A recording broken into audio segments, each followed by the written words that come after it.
Can I go ahead? Yes. It's always ready. It's like that. Good afternoon, and we participated on the informal interactive dialogue called by Ireland. There was indeed a very productive engagement with council members.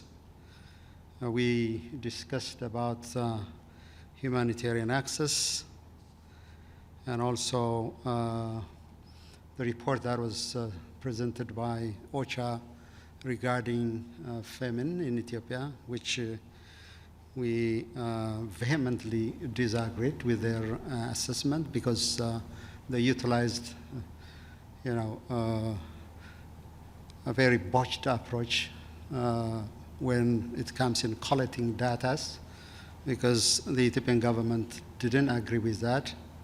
It was not done in a transparent and inclusive way. The methodology that has been deployed to collect data was completely wrong because they used a couple of cell phones in rural Ethiopia to collect the data. So there was a difference on those points. But having said that, using humanitarian issues, and particularly famine, as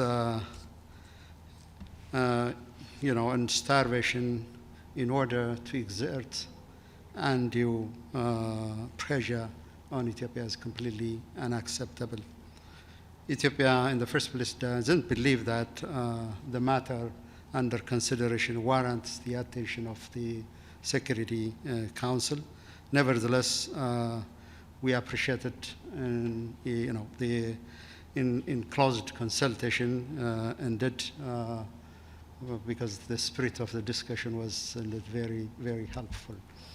So Ethiopia wishes to ascertain that the law enforcement measure that we have taken in Tigray region was indeed imposed upon us.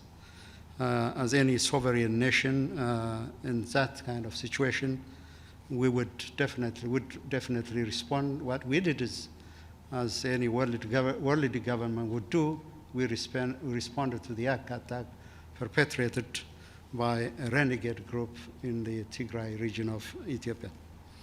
When we say just simply a renegade group, it looks like a very small-sized army, but they trained close to 200,000 special forces and militia and attacked the Ethiopian military. That's where the law enforcement measure was taken. So the other issue that we very much appreciated that some council members declare substantial amount of assistance to the humanitarian effort that is being undertaken in Ethiopia. We are very much grateful to the United Kingdom, including others, and as well as China. So we hope that many other countries will also join on our effort to alleviate this challenge that we are facing. One of the issues that I have to speak at some length was regarding hunger and famine, because in our history there's nothing that we are afraid of except hunger and famine. It is indeed a lived memory. We have seen grief of hunger and also the trauma of famine. So the issue of hunger and famine should not be at all politicized. So when someone labels us that we are using starvation as an instrument of weapon or war, it indeed pains us. It brings back a terrible memory of hunger. So if, as I said in the council, if we did it, of course, we will definitely carry the albatross around our neck. The guilt will be on us. But would we do it? No, we won't, because we have lived for many years through that.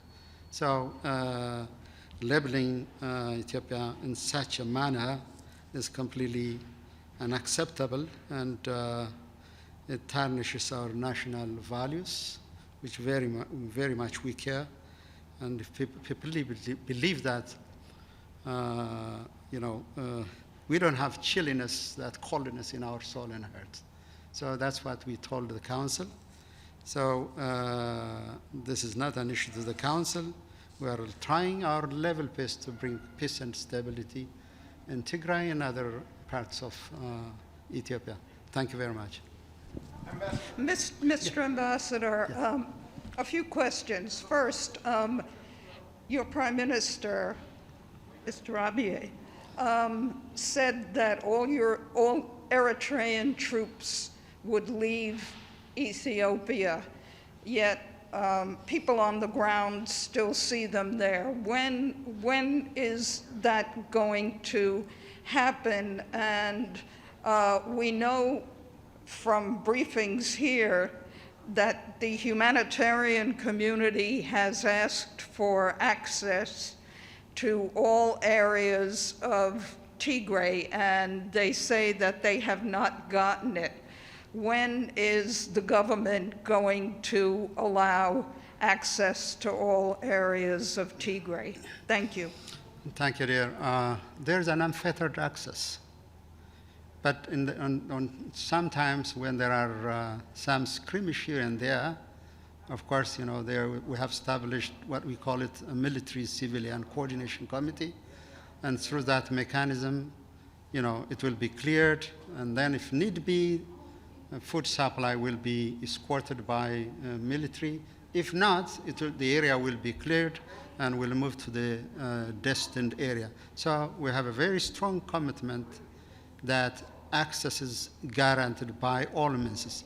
But we see, as I said earlier, some challenges here and there. So for the good of the humanitarian workers, we don't want them to be in harm's way.